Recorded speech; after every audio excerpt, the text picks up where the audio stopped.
నేను హిందువుని, హిందూ సమాజానికి ప్రతినిధిని అని చెప్పుకునేందుకు మాత్రమే కాకుండా క్లియర్ కట్గా కనిపించేందుకు కరుంగాలి మాలని అలా బయట వేసుకొని షో ఆఫ్ చేస్తున్నారు త్రిబుల్ ఆర్ అంటే?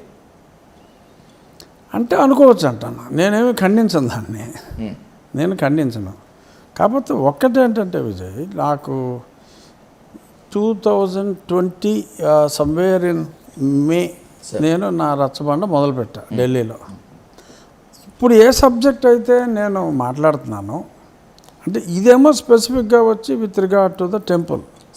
అక్కడ ఎప్పటి నుంచో ఉన్నది, సరే ఏదో ఇంకా ఫ్లాష్ బ్యాక్ సాక్షి చూసి నేను అక్కడికి వెళ్ళి సాక్షి వాళ్ళు రాస్తే అక్కడికి వెళ్ళి వాళ్ళేమో నన్నే ఆలయ ప్రవేశం నిషేధం అని చెప్పి ఆ మీదకి వస్తే అదంతా అది ఇప్పుడు టీవీ చూసే వాళ్ళందరికీ తెలుసు.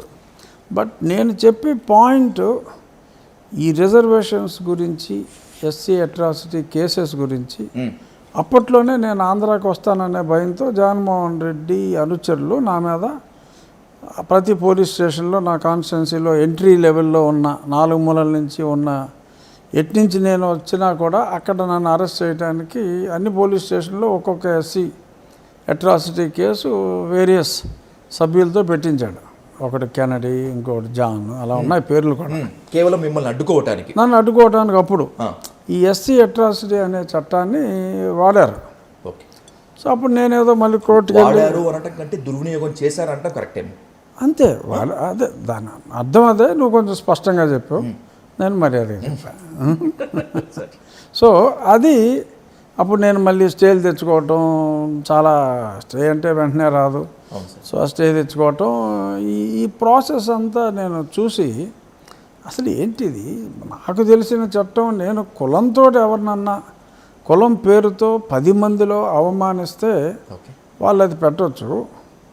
నేను వస్తానన్నాను, వెళ్ళను కూడా లేదు, ఢిల్లీలోనే ఉన్నాను. అయినప్పటికీ ఎవరిదో మనోభావాలు, నేను ఏదో విషయం మాట్లాడితే ఆ విషయంలో ఒక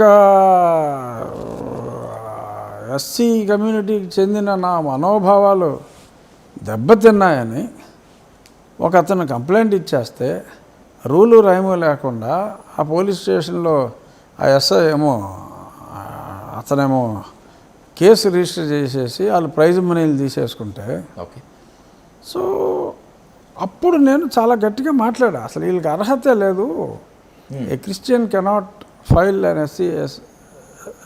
ఎస్సీ అట్రాసిటీ కేస్ అని నేను అప్పుడే ఎన్నోసార్లు నేను అప్పుడు చెప్పాను. అప్పుడే ఈ చర్చిలకి అప్పుడు జగన్మోహన్ రెడ్డి కొత్తగా ఆ సమయంలోనే పాస్టర్లకి డబ్బులు ఇస్తాను అని స్కీమ్ పెట్టాడు.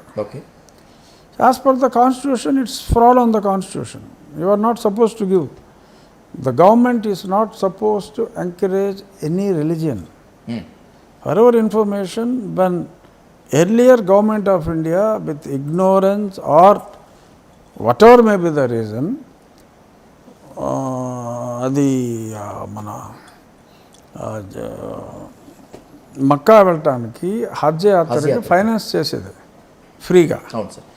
So subsequent to supreme court direction, taxpayer money should not be used for religious purposes అని ఉన్న క్లాజ్ మీద ఎవరో సుప్రీంకోర్టుకి వెళ్తే సుప్రీంకోర్టు అది ఆపేయమని చెప్పి, ఏమని ఆల్టర్నేటివ్ ఏం చెప్పిందంటే, వెల్ఫేర్ కోసం మీరు ఖర్చు పెడితే తప్పు లేదు, so for minorities what ever fund you want to give, don't promote